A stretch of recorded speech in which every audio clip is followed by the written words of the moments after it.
escena el doctor Melanio Paredes, profesor, gran amigo, parte de este espacio desde el inicio, siempre solidario cada vez que le convocamos. Bienvenido, profesor, ¿qué tal? Buenos días, buenos días, buenos días. Ángel, María, Jorge y los amigos que nos siguen, la audiencia de este programa.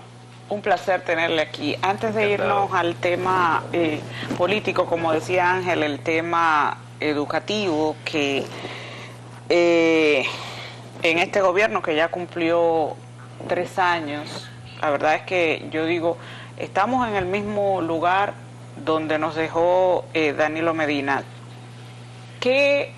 ¿Cuál es su visión de lo que ha sucedido con el 4% para la educación cuando llegó el actual ministro que le ha echado bastante basura al ministro saliente?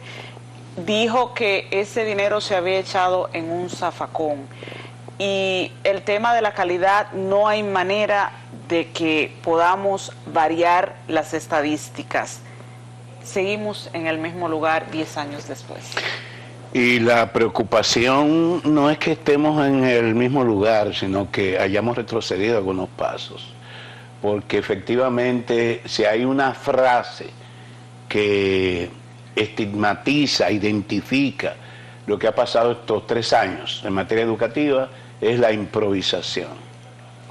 Y ciertamente tomaron las riendas de ese ministerio en un momento difícil de pandemia, pero ya la gestión anterior del ministro Peña Mirabal había encaminado pasos, dejó inclusive un modelo a seguir que implicaba el poder utilizar la educación a distancia como una alternativa en medio de la pandemia, pero también combinarlo con la modalidad presencial, porque todavía en ese momento había muchos lugares del país en que el COVID era inexistente. Ellos se plantearon de manera absoluta la educación a distancia, se invirtieron miles y miles de millones de pesos en alquiler de equipos de espacio de televisión, en productores que se improvisaron, porque no había esa expertise en el país. Y lo peor de todo no fue el hecho mismo del modelo, sino de que no se ha evaluado. No se evaluó no se ha pasado en su momento, ni se evaluó después. Pero en ese mismo sentido, tampoco todos los niños que se retiraron y adolescentes de la escuela, tampoco se le ha dado un seguimiento para que vuelvan. Más de 250.000 de alumnos desertaron y hoy a ciencia cierta no se conoce que hayan sido reintegrados al sistema escolar. Y ha habido 2 años de relativa normalidad en que ellos han manejado el presupuesto del 4%, que a propósito ya tenemos 10 años de aplicación. Siempre he reivindicado, tanto en los gobiernos de mi partido como en estos 3 años, que tenemos que tener un sistema de indicadores que mida los impactos de esa inversión, tanto en los estudiantes, sus aprendizajes, en los gestores, en términos de la modernización del sistema de gestión escolar, en los maestros, sus condiciones de vida y sus competencias profesionales, y en el caso de la familia, cómo esto impacta, digamos, el comportamiento de la familia, que tengamos en un país en que el 40% de los hogares son monoparentales. La educación juega un papel importante en términos de socialización. Nada de eso hoy conocemos. Lo que sí te puedo asegurar es que el tema cobertura, que tuvo cubierto por las más de 20.000 aulas que construyó el presidente Danilo Medina o sus ministros en esos 8 años, y que no era un problema en el 2020, hoy es un problema. Sí, porque yo no he visto inauguración de escuelas, no ha habido inauguración, y hay que estar alquilando, inclusive se hablaba hasta de furgones. Hay 600 escuelas que no fueron terminadas y siguen abandonadas por un nudo que no entendemos. Ellos dicen que porque hay un el Estado lo puede todo. Si hay un tema de incumplimiento de un contratista, simplemente se somete a ese contratista a la ley, a que cumpla. Y si es un tema que no puede tener solución a ese nivel, el Estado declara de utilidad pública y lo resuelve y termina esas escuelas. Pero se ha hablado de construir aulas móviles, ahora que es el signo distintivo. Hoy hay toda una logística, supuestamente, para la colocación del bono, el bono escolar a la familia. Todo eso es invento. Señor, un año escolar se asegura su efectividad si se planifica 6 meses antes. Claro. Usted no puede en esta semana, que es fundamental para garantizar que cada aula esté atendida por un maestro, que las aulas estén habitualladas, que los niños y niñas, los estudiantes tengan los libros. Usted estar en una acción típicamente reeleccionista de dándole 1.000 pesos a la familia, sí, que no va a resolver nada. Pero eso son casi 2.000 millones improvisación. de pesos. Eso es improvisación. Melanie, los profesores contratados, el cese de esos contratos, el nombramiento de técnicos sin haber sido evaluados y también el pago de la evaluación por desempeño sin haberse realizado. Todo este tipo de cosas administrativas, ¿qué impacto tienen en el tema educativo? Un caos. ¿Cómo usted lo ve? Un caos. Esa parte. Y mira, a mí me duele porque yo generalmente con un tema que ha sido mi pasión toda la vida, no me gusta politizarlo. Y participo del Consejo General del Pacto Educativo, que se reúne cada cierto tiempo. Hay una convocatoria ahora para final de este mes. Y allí hago mis aportes. Lo hacía en la gestión de mi gobierno, que no era funcionario, del gobierno de Danilo Medina, y lo he hecho ahora en estos 3 años. Y he insistido en la necesidad de darle direccionalidad a lo que está pasando, de que los temas se discutan allí. Ahora, la última improvisación es un proyecto de reforma, un decreto del presidente que deroga el presidente de 2014, de abril de 2014, del presidente Medina, que planteaba un pacto por la reforma educativa con un horizonte hasta el 2030. Estamos en el 2023, o sea, todavía quedan 7 años de un pacto que, si bien todavía no podemos medir los alcances, porque el sindicato y el propio ministerio muchas veces se han apartado de los compromisos de ese pacto, pero está ahí, y ahí están los exministros, están las iglesias, están 3 ministerios: Economía, Educación Superior, Educación Preuniversitaria, y está el Infotep. Está la sociedad civil, estamos todos, el empresariado. Ese es el mejor espacio para plantearse cualquier tipo de redireccionamiento del pacto, no que un decreto anule el anterior sin que se haya evaluado y se plantee ahora un nuevo plan decenal, que es lo que plantea ese decreto del presidente reciente de la semana pasada. Y eso habla de improvisación. Cuando te falta un año de gestión, porque no pueden asegurar que se va a repostular, pero habría que ver. Cuando te falta un año, tú estás planteándote un proyecto de reforma que tenían que haberlo hecho a principio de gestión, no a estas alturas. Melanio, en el mismo tema de educación, hay una parte que yo no he comprendido. Hace una semana fue convocada la licitación para el tema de los libros.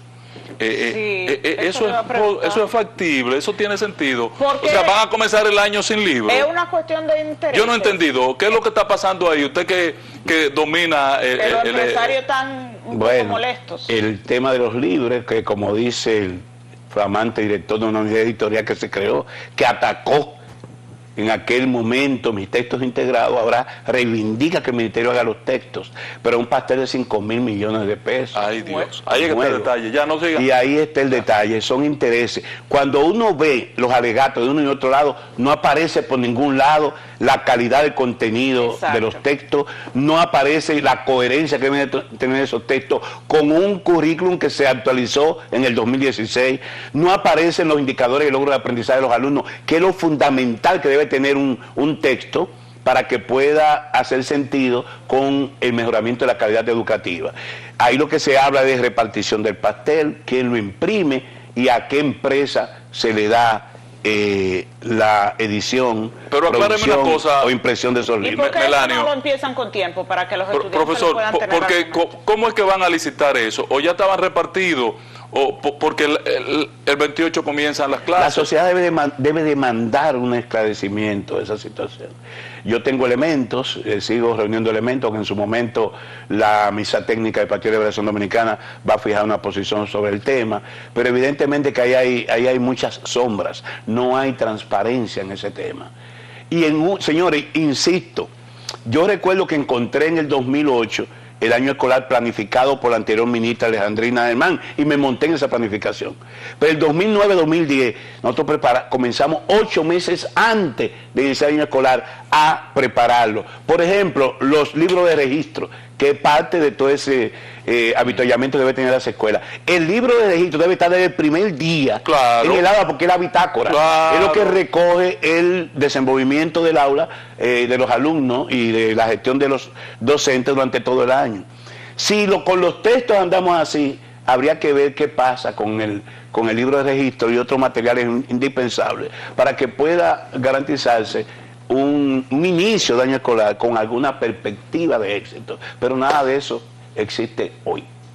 Bueno, Vamos a hablar de la alianza. Antes de entrar a la alianza, y el tema del pacto, este decreto, la ausencia del ADP y el pacto recién firmado con la ADP, ¿qué valoración tiene de parte suya? Todo eso tiene que ir al pacto educativo. En el pacto educativo fue el acuerdo de los consensos y los disensos, no solamente los consensos. Por ejemplo, el tema de educación laica, que muchos la promovíamos y la iglesia se paró en la planta de sus pies, dijo que no estaba de acuerdo. Todo el tema de educación sexual, todo este tema de cosas que el conservadurismo dominicano ha impedido que pueda caminar. Por eso tenemos todo el desastre de la desintegración de las familias, entre otras consecuencias. Ese pacto incluía consensos y disensos. Consenso para avanzar y disenso, manejo, que es lo que ocurre generalmente en la coyuntura entre el ministerio y el sindicato. Si hay alguna diferencia, llévenla al marco de ese Consejo General de Pacto Educativo y se dirimen esas diferencias, poniendo como tema central la garantía fundamental del derecho de los niños y niñas a una educación de calidad. La alianza del día de hoy, ¿qué beneficios traerá para ambos partidos? Hay dos anuncios hoy, dos tormentas, una natural que nos genera aprensiones porque ustedes saben cuando aquí hay un desastre natural se pone en evidencia la fragilidad de nuestra infraestructura y el hecho de que no exista, sé que tú lo planteaste siendo diputado, la ley de ordenamiento territorial, eso tiene todos los años del mundo. Como el Código Penal. Y no terminamos de aterrizarlo. Lo que vimos con esa lluvia del 4 de noviembre, que se compara con lo que puede venirnos mañana y el miércoles, y lo acontecido con la tragedia de San Cristóbal, pone siempre de relieve la fragilidad que tenemos nosotros en el territorio, e incluso la incompetencia de nuestras instituciones para poder identificar y prevenir esos riesgos, y luego poder atenuar las consecuencias. Entonces hay esa tormenta anunciada para mañana y el miércoles. Esperamos que los augurios de nuestro predictor Ángel Acosta la lleven lejos, aunque hay también el peligro que puede entrar por el centro de la isla, y eso, por ejemplo, en el caso de San Cristóbal, agravaría una situación que todavía es dramática. Y qué decir del Santo Domingo y de la infraestructura fundamental del país, que está justamente por donde se avisora que puede estar el área de influencia. Esa es la tormenta natural. La otra tormenta que genera amplias expectativas es la de esta tarde, con el anuncio que hará el presidente del PRD, Miguel Vargas, quien ha sido designado como vocero y que yo respeto, porque se nos llamó a que respetáramos ese rol. Miguel se fajó con claro, el PLD y no, es la que en Fuerza estos del días Pueblo, amenazó que no ha sido cuando fácil. aparecieron algunas indiscreciones. Este es el país más indiscreto del mundo, Sí. señores. Es más, Pero los dicen, datos están en la calle. sí, dicen que el trabucazo de Mella se aceleró porque había temor de que saliera. Es cierto. Entonces, desde la Aquí historia está hablando el misma, profesor, desde la historia misma de la República, este país es presa de la indiscreción.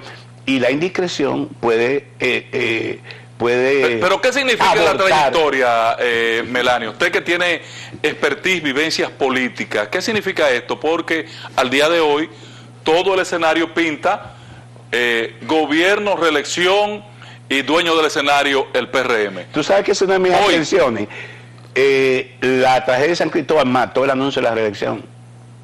A mí me preocupa que con estos anuncios de tormenta hagamos un anuncio hoy que va a impactar políticamente al país, pero mañana tenemos una tormenta. Entonces, yo tengo mis aprensiones. Ya está montada la mesa, estaremos esta tarde ahí para escuchar ese anuncio que yo pienso que despierta la esperanza en República Dominicana de un gobierno que ha traicionado la confianza de este pueblo, que todavía, y aún anunciando su repostulación, se le sigue mintiendo al país, se siguen haciendo anuncios y promesas, y mientras eso ocurre, el pueblo está pasando la de Caín, con la carestía de vida.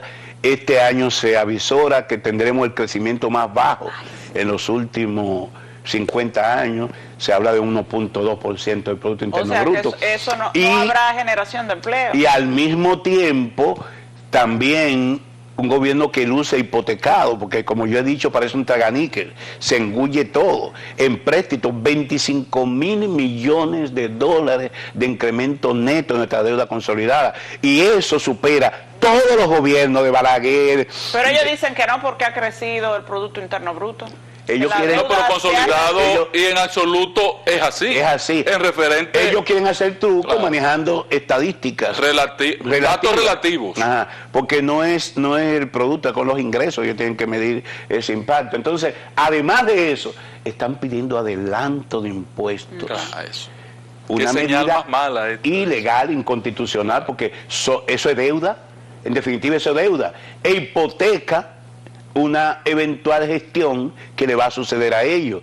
¿Por qué? Porque eso tiene que registrarse en el presupuesto del próximo año como deuda pública y no ha sido sancionada por el Congreso.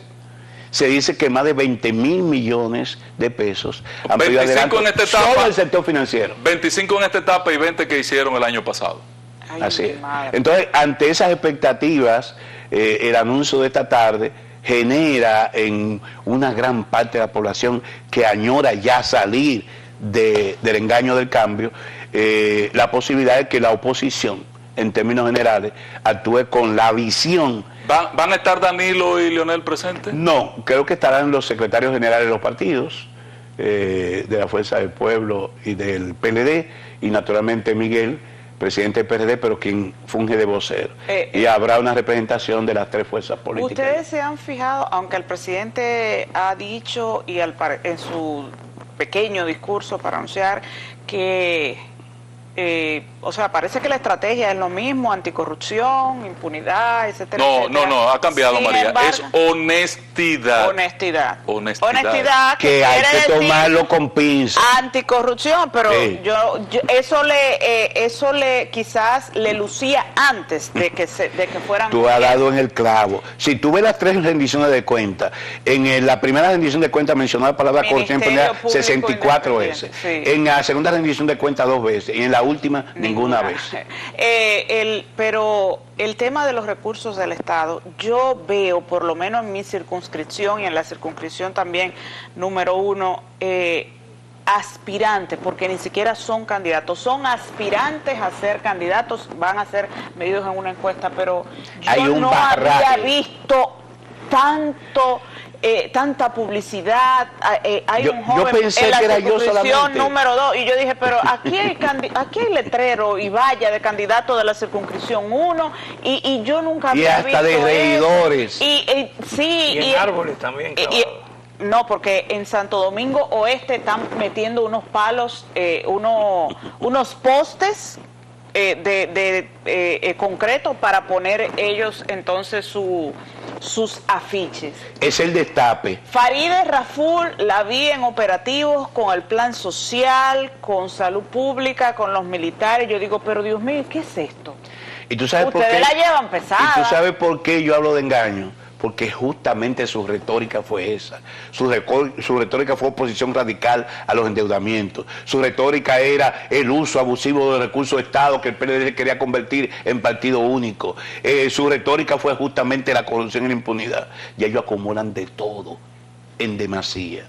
Y yo digo que es un destape. Yo voy generalmente el fin de semana a mi provincia, San Cristóbal, Cambita, esos campos. Y lo que tuve en términos de vallas, de afiches, ¿cómo se llama? Las grandes esas, bueno, vaya, de un regidor que parecen de un presidente de la República, todo del PRM. Parece que ellos acumularon en esos 3 años la fortuna que nadie podía imaginarse, porque eso cuesta. Claro que eso cuesta. Entonces, son de los temas que la Junta tiene que prestar atención. Pero eso le iba a decir, o sea, que la Junta Central Electoral debe prestar atención, porque hay inclusive topes de gastos. Eso eso no hay manera de no controlar. ha quedado, pero bueno, pero lo demasiado. Pero ni siquiera se intenta. Lo demasiado. ¿Cómo está Abel Martínez? ¿En el tema de esta tarde se va a hacer a tocar de alguna manera el nivel presidencial o es solo lo municipal? Yo quiero seguir dejando en manos de Miguel Vargas, tu amigo, ese anuncio. Pero sí debo decirle que se ha barajado, se anuncia o no, el hecho de que las fuerzas que no clasifiquen en segundo lugar de todo el arcoíris opositor puedan apoyar a la que clasifique en segundo lugar si no hay salida de primera vuelta, como se proyecta en estos momentos. Y pienso que eso es racional y lo que indica el termómetro político. De manera que... ¿Y ustedes creen que va a haber segunda vuelta? Claro que sí, está proyectado. Mira, si cada una de las fuerzas que participan sacan, la que menos saca al menos un 10%, hay segunda vuelta. Señores, lo que reflejan las encuestas en este momento es que el presidente Abinader anda entre un 39 y un 41%, que es la votación dura del PRD. Que él pueda generar algún tipo de ola, lo que es muy improbable, porque este será el peor año de los 3 de gobierno, este año será el peor, pueda generar una ola de simpatía que le lleve a superar la votación histórica del PRD, es muy improbable. Y el hecho de que el PRD, a la cabeza de Miguel Vargas, esté jugando un rol protagónico en esto, también va a traer a anteriores PRDistas, de contento o lo que fuera, que se fueron al PRM, va a traerlo y eso potencializa. Comenzó ya a llegar la hora. Eso potencializa el voto del PRD, que entonces ya no se hablarían de 3 partidos, sino de 4 partidos mayoritarios. Gracias, Melanio, gran placer, patrón, no nos vote por tanto tiempo, porque usted es una autoridad que orienta a este país y a nosotros también. Y ustedes, mis amigos. Gracias, gran placer. Para María de los Ángeles, Jorge Minaya y para mí, un gran honor haber estado con ustedes. Nos vemos mañana.